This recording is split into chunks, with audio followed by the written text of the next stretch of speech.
Welcome to this new series where we're gonna tell you everything you need to know about going on exchange in Thailand. We're gonna cover subjects from transportation, food, culture shock, like everything. Everything will be discussed. Okay, so in today's episode, we're gonna talk about practical matters. First of all, let me introduce myself. My name is Xamaica. I am both from the Netherlands and from Thailand.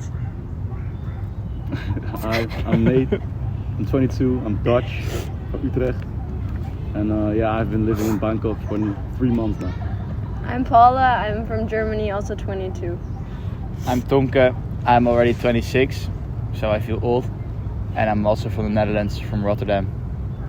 The first question is, what do you need to know about getting a local SIM card? One of the things I did is I got a temporary SIM card from Airalo. I think that's what the app is called. However, the best way, I believe, is going to the AIS shop yourself. That's always the cheapest, and they do everything for you. Or the DTEC, AIS or DTEC. Yeah, that's different from me, though. I'll tell. I had the 7-Eleven shop. You need to go with your passport, and I had unlimited data for 350 baht.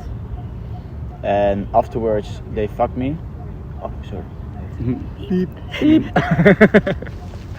And then they, when I tried to renew it, they gave me like 10 times as slow internet. But then when I got back again, I just want a new number, and then I got fast unlimited internet again for 350 baht. So I think you need a new number every time if you want that, and otherwise it was more expensive for me. But yes. For me, when I arrived, I asked the Thai, actually a local, and the guy said to me that AIS is the most reliable network here. So I just stopped by a shop, just as Nathan said, and I think I got a pretty good deal. It was for 30 euros, I think, for 6 months, unlimited data. Yeah, I have that one too. I cannot call, but it's not really necessary because when you call home, you use WhatsApp calls anyways. So I think that would be, for me, the best option. But I also know people regularly renewing their SIM card at 7-Eleven, for example, which is also one other option. And does anyone knows about the online thing? The eSIM? Yeah. Yeah, some providers have that because it's convenient for traveling. You don't always have to change your SIM card to a new one when you go to another country, for example, traveling in Southeast Asia. But I didn't know how to figure it out, so I didn't do it before I came here. But I know people are actually doing it, yeah. Yeah, I actually got my eSIM directly. And also at the AIS shop, they gave you a SIM card, and then you can just say, I want an eSIM. And they do it all for you. And not only that, if you have that, then you can switch from your normal SIM card to your eSIM with a click of a button in your settings of your phone. So it was way easier. Also, one of the things I really liked about the AIS provider is that when I wanted to go to another country, you can buy a roaming pack through your AIS provider. So I didn't have to get another eSIM for that country. I just bought data from my provider in Thailand. That's nice. That's really cool. That's really easy. nice, yeah. Okay, second question. How did you prepare for your stay in Thailand? What to pack, documents? Well, for visa? Yeah, just like everything, I guess. I think your passport and your infectious diseases, that the your vaccines. Vaccines, yes. For the rest, 12 underpants and pants and a shirt, and that's it. No. Yeah, I think it depends whether you come here and start uni right away. For me, I came 3 weeks earlier. I was backpacking beforehand, so I rather packed everything for backpacking, and then I completely forgot about putting proper clothes for being in Thailand and being in Bangkok. So Yeah. I really didn't really think that through, but I mean, in the end, it works out all fine. My idea was that everything I had the same, and everything I needed, and I just could buy here. So. Really depends on what you're doing. I think if you only go studying here, pack your bag with also a little more than you think you need. But if you start backpacking, make sure that you don't have too much, because I think that's not nice. Yeah. And if you need something extra, you can either buy it and send it back if you go backpacking again, or And it's smart to take like a 30 or 40 liters backpack for weekend trips here. I didn't bring that, I just had my big backpack, and that's of course not really feasible if you always have to spend extra money on the plane. So I bought it here, which is also fine, but if you can bring it from home, maybe it's even a better option. Yeah, well, I did not have it, and I travel everywhere with my with my big suitcase and my small suitcase, and they're both going everywhere with me, and it's not convenient, like not at all. And every time I'm struggling, and especially when you go to the islands and you have to go on the ferry and you have to go there and there, it's really hard. So do that. Yeah, for sure. I didn't have my any bag. I only had like this 30, the big boy suitcase and my backpack. And I just went to Chatuchak and bought one for like 250 baht for the sports bag, which is which is most of the time it's enough. And if it's not, then I don't know. I don't know. Yeah, it's nice to have a backpack. I think that's also easily to be made smaller, so that it always fits in the airplane if you need it. Okay. Our third question is, what are the most useful apps or websites that you use? For sure, get a K-Bank account. I know people are surviving without it. They're always getting cash from the ATMs, but I think opening a bank account here is like very essential, because then you use the K-Bank app for everything, and you can scan the QR codes and pay very conveniently everywhere, also on the street and stuff. It's not a big deal at all, and it's very easy also to transfer money to each other. And then otherwise I would say Bolt and Grab for transportation. For sure. These are the apps that I use the most, and other than that you can use WhatsApp here and all other things. Line? Yeah, well, Google Maps. Oh, Line, true. Google Maps itself is also very important, I think. Yeah, I think that's So nice also too. to find, if you're in an area you want to go to a restaurant or something, you can walk around, but sometimes you don't know really if the quality will be good from a restaurant, and you can just check it. Yeah. It's And nice. Apple Maps doesn't really have the correct public transport connections. Google Maps does, so that's very good. And Line, of course, for communication, that's true for people in Thailand. That's necessary, I would say. Yeah, especially for the Thai people, when I want to book an appointment for some recreational exercise, or I have to contact virtually anything, even the dentist, they just use Line, and they respond to it quickly too. Yeah. But for me, the number one app that was mentioned, what you really need before you even get here, is Bolt or Grab. But I just use both. I already had it because it's also pretty widely used in Europe.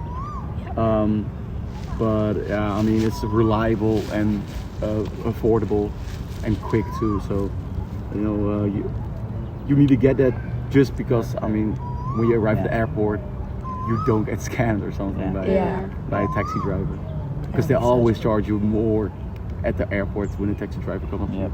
They actually always charge you more. Also, like on the streets, the tuk-tuks, Tuk-tuk for sure. they scam you. I will tell you, they scam you. Yep. So either negotiate or go with a Bolt or Grab. It's cheaper and it's more reliable, I think. And like, do you guys order food here? Yes, on Grab. Only sometimes, On Grab. But Yeah, most of the food time- is everywhere, so I always feel like I would just go to a restaurant instead of Yeah. delivering it. I just found out about a very nice sandwich shop. I don't know if it's the place for the video for this, but Yeah. Cartels, give me your sponsoring, I love you. It was like a really, really good sandwich. It was way better than back home even. Oh wow. Yeah, Wow. And did you like use Food Panda? Does someone know? Never heard of Food it. Panda? I think I used it once, just because I knew some people are regularly ordering food, but I don't know. When I'm here, I'm not in the mood to get something back to the student accommodation. I would always like go out with other people and have just And just food have on it. the market or on the street outside, not even in a restaurant. Yeah, most of the time I prefer going to any food place, you know, or food street. However, everybody at that moment when you're done with clubbing and it's 3 a.m. in the morning, and that's when you have that grab KFC or grab McDonald's. That saves my life. So only for that though. Okay, That's just me. okay. Let's go to the fourth question. How do you handle local currency and financial matters? I just get cash with yeah. Revolut. With Revolut, you can get transfer your euros into Thai baht, and then it's 220 baht every time I get cash. So it's not the best. K-Bank is probably way better. But I'm here not for long enough to want to go to the hassle of getting to the bank. So that's why, yeah, I just get a lot of cash immediately and then save it in my room and take like 3,000 baht with me, just for that I have always enough. I do it like it. Yeah, for sure. I suggest you get as much cash before you go here, because the exchange rate, if you change cash to baht, is better than when you get it at the ATM. Just because at the ATM you always pay that 220 baht fee on top of the markup rate for a few percentages. That is also the same for when you exchange cash for baht, but it's always a little bit less. But I understand you don't bring only a few thousand euros here. I should not get cash with the ATM with euros, because that's just too expensive. So No, just at the exchange. So how do you do it? Like With your normal debit card or credit card? No, No, when you you have bring cash, cash, like physical euros. money. And then you have these, like, I think Super Rich has a weird name, but I think they have a pretty good They have a pretty exchange good rate. rate. Yeah, Super yes. Rich is one of the best. Yeah. Yeah.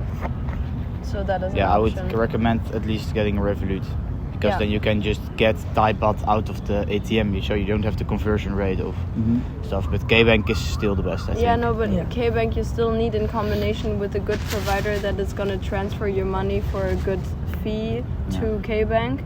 So that's my problem. My European bank is just charging the fees are too high to transfer the money to my K-Bank account. So I'm always using other people's Revolut, because they actually they can transfer to baht, and then it doesn't cost anything, or it's just like a minor fee to transfer it to K-Bank. So Revolut, I think, is kind of a must-have when you're here. That or Wise. I heard a lot about Wise. But I'm Wise not sure. doesn't have that. I also used it a couple of times, but Revolut has a better, it's closer to market rate Oh, okay. for exchange rate, yeah. There you have it, boys and girls. Go to Thailand. Our last question. Question 5. What practical tips do you have for future exchange students? Practical tips. It is nice to learn the basics about Thai. I wanted to do it beforehand. I didn't do it. It's quite hard as well. To just practice the numbers and a couple of sentences. It's just fun. Everybody likes it here if you speak a word or a bit Thai. Everybody's very nice, so try to also be nice to them, and everybody's happy. Also, don't do conversion when you're at the ATM. Don't do it. I did it 4 times. Conversion basic means that when you get the ATM and you want to get cash, at the end they say continue with or without conversion, which basically means that do you want the Thai bank or your bank of your home country to convert that currency to Thai baht, and if you do yes, then you pay essentially 4% or 5% extra for nothing. And I did that 4 times. I didn't know, so in the end I paid, I think, 110 euros for just fruit on the ground. Just nothing. No. Yeah, so that can't happen with Revolut if you have Thai baht on your app. Okay. Okay, well, guys, thank you for watching this video, and I will see you in the next episode. Bye bye. Ciao.